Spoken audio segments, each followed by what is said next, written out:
As I walked up the little stairs there to come on the stage, which meant I didn't actually get to read them.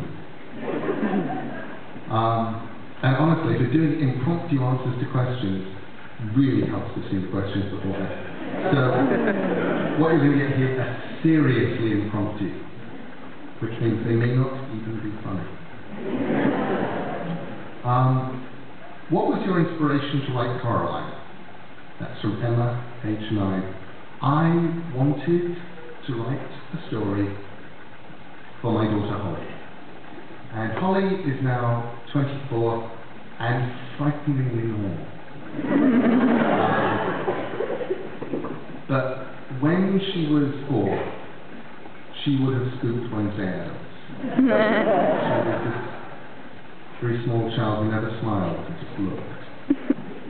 And she would get home from kindergarten, and when she'd get home, she would climb up on my lap because I would be at my computer writing, and she would dictate stories to me. And in Holly's stories, little girls, often called Holly, would come home and discover that their mothers had been replaced by evil witches, who would then lock them up in a cellar, and then they'd have to escape from a cellar, and there would be little ghost children with them. I was never quite sure if there was a girl called Lucy Jane, and I was never sure if she was alive or dead. I don't think Holly was quite sure either. But Lucy Jane and Holly were then set off to find Holly's real mother, who was always in America with the babies. Holly would dictate these stories to me, and I would send them off to friends, saying, "This is what Holly wrote," and they'd say, "Woo, scary." And I go, "This is what my little girl likes. I'm a writer. I will write." Actually, I didn't. Initially, I went, I will go and find some really good horror for 5-year-olds. So I went down to my local bookshop and I said, "What do you have in the way of really good horror? You know, really creepy gothic stuff for 5-year-olds." And they gave me a look. So I decided I would have to write some. And that really was where Coraline started. It was a story for Holly filled with the kinds of things that Holly liked. It had a cat in it, because we weren't allowed cats, or I was, and I wanted a cat, so I wrote one. I don't know where the buttons for eyes came from, and I wish I did.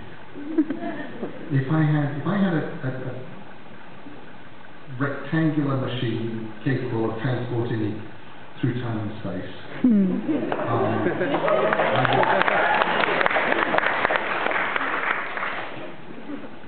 just before I went off and fought evil all across the cosmos,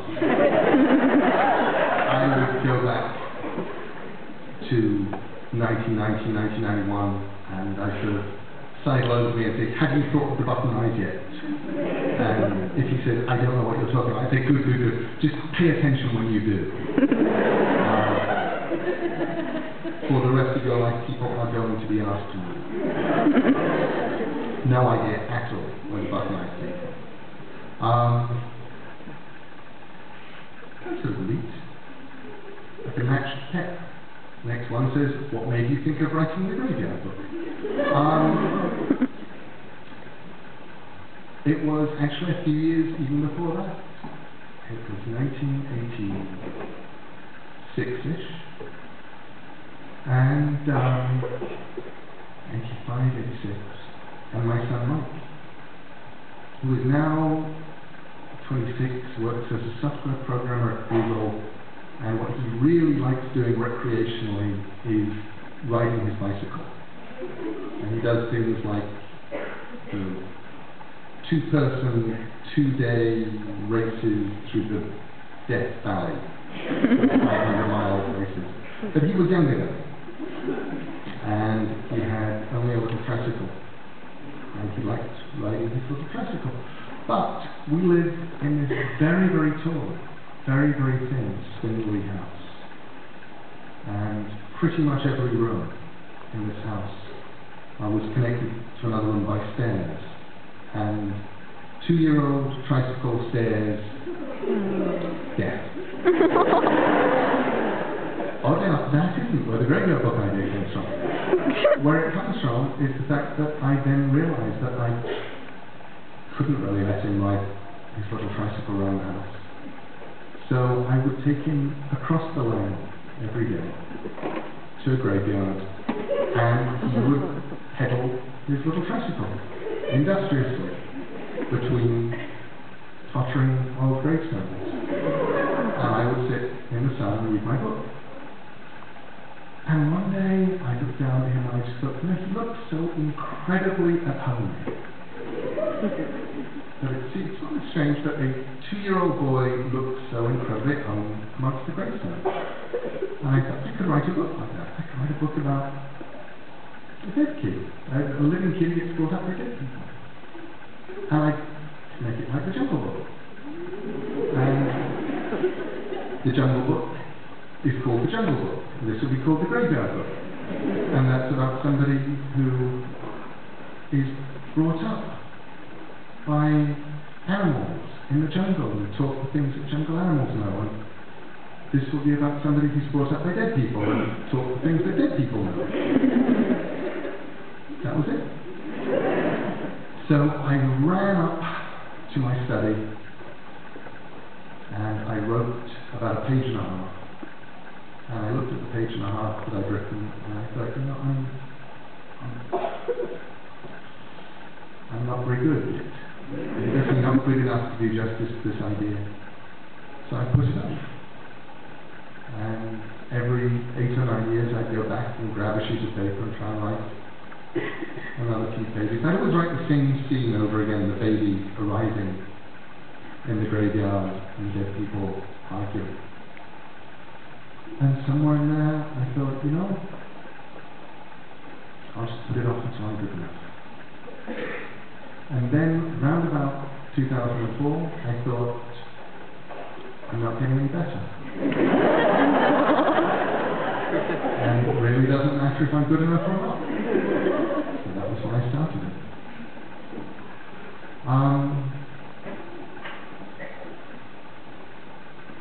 You've written so many outstanding female characters. Is your process of writing from a woman's or girl's perspective different from writing from a man's or boy's? Is one of them more difficult to do than the other? I don't think so. What I do is I pretend that you're writing people, whatever you're writing. Because I figure I know how people work. And because I am one. And it really, in terms of tricks for writing, treating everybody as people works really, really well. I think I was also very lucky in that when I started out writing comics, I was definitely writing in a field in which there were very, very few women. There were things that were sort of female-shaped, if you sort of stretch things. But you definitely read some of these comics and go, this is really weird. You are a member of the human race. You must have encountered a female.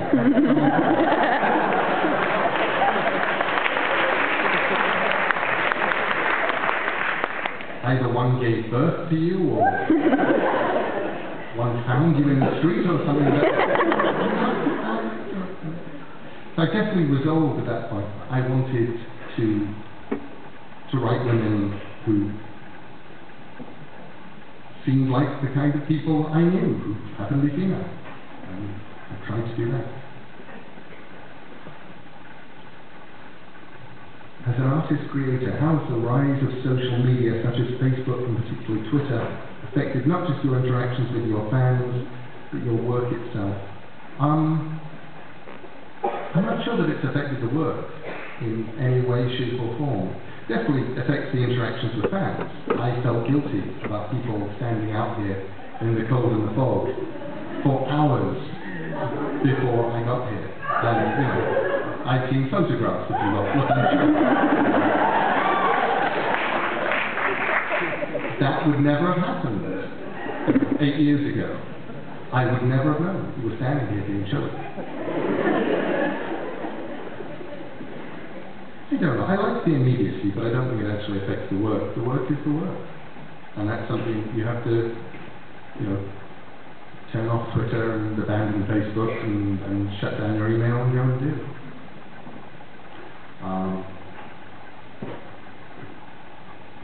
This one here is sort of appropriate too from that. Where do you draw the line when it comes to your personal life, blogging, tweeting, etc.?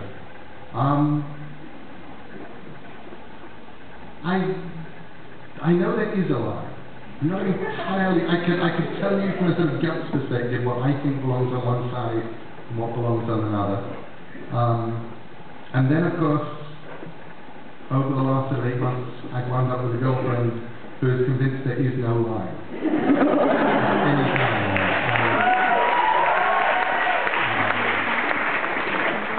And absolutely everything is fair game, and absolutely everything can be photographed and talked about, discussed, and twittered. And occasionally I just go, and she goes, "Oh, you're being so English." This is what human people do. We do not blog that stuff. I do. So I draw the line about 2.5 miles before Amanda draws the line. Did you labour long over the first line in the graveyard book? There was a hand in the darkness and it held a knife. I think it's one of the best first lines in literature. Thank you very much.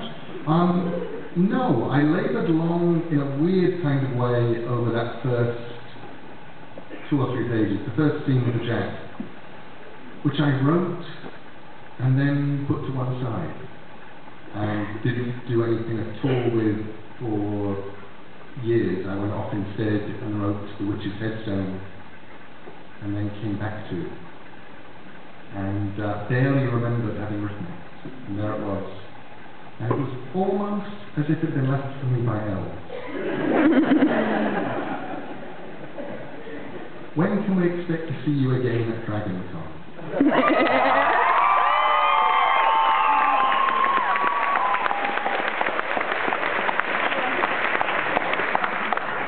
Oh, probably eventually. The last time I went to I went to a few DragonCons in the early 90s, which I quite enjoyed. And then I went to one in, I think, 2000, which was so tremendously messed up. Just in terms of organisation, it was filled with things like having people say, "Okay," and I said, "What am I meant to do now?" They said, "Now you're waiting in your room until we call you down." And I said, "Can I go and do anything else?" They said, "No, you have to wait in your room, and we'll call you down, and then you're going to make the surprise entrance on this thing." And I go, "Okay." So I go and I wait in my room, and the hours would go by, and then eventually you come down and say, "What exactly is happening?" And they say, "Oh, we wondered why you didn't show up. No, your thing happened, that went away." And it was so tremendously screwed up. It turned out they kept trying to present me with a Lifetime Achievement Award, which they managed never to present to me. And it turned up a month or so after DragonCon. It still sits on a window ledge, and people say, "What's that?" I said, "That's my DragonCon Lifetime Achievement Award." Which, honestly, I was, 39. I felt it was a bit early. But it was such an amazingly shambolic experience that it definitely didn't leave me going, "I'm going back to DragonCon. I've got to go back and experience more of the same." So, I don't know. It may happen one day. Eventually, that's the wonderful thing about, the human memory. Eventually I'll forget. Come back to DragonCon. Yeah, DragonCon. And now I'll be sitting in my hotel room ready to go. I read your National Novel Writing Month pep talk. I I know a lot of people actually pretty anti-National Novel Writing Month because of the quantity over quality attitude. Do you really think National Novel Writing is a good idea for an aspiring author? Yeah. I think anything that gets words out of an aspiring author and moves them from the aspiring box into the author box is a good idea, even if it's just to show them that it's a lot harder than they thought, and maybe they shouldn't be doing this after all. Which I think is a perfectly valid thing to learn about yourself. As a writer, I find every now and then I'll be in social situations, maybe a plane or a dentist's office or something, where the subject of what I do comes up. And somebody will say, so you're a writer? I'll say, yeah. And they say, you know, I've got an idea for a book. Why don't I tell you my idea, you write the book, and we'll split it 50-50. And I would like all of those people to be National Novel Writing Month. I think it should be compulsory, and I quite like the idea of guards with whips.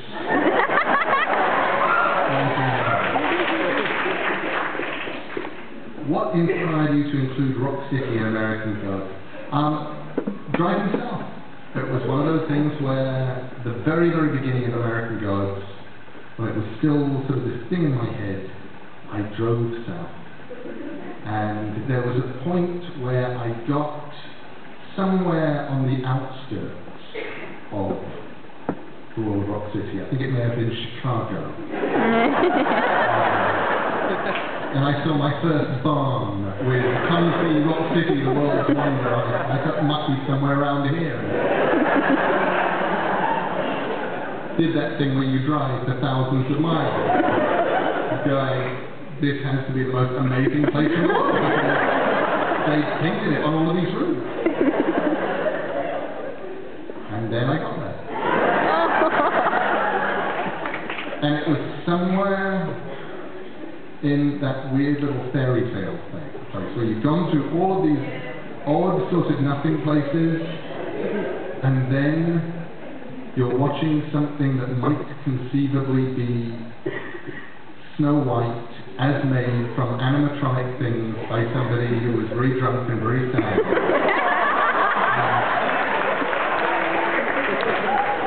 And I thought, this is where I'm setting Armageddon.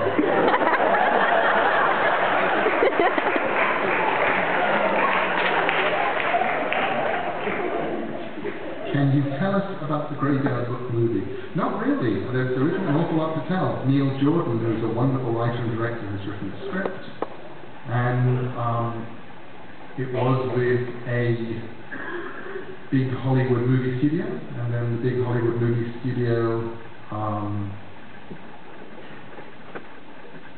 sort of suddenly imploded and went pop. And now they're looking at other big Hollywood movie studios. And some of them, we are getting very odd feedback from some of them along the lines, we really like it because it has to be set in a graveyard.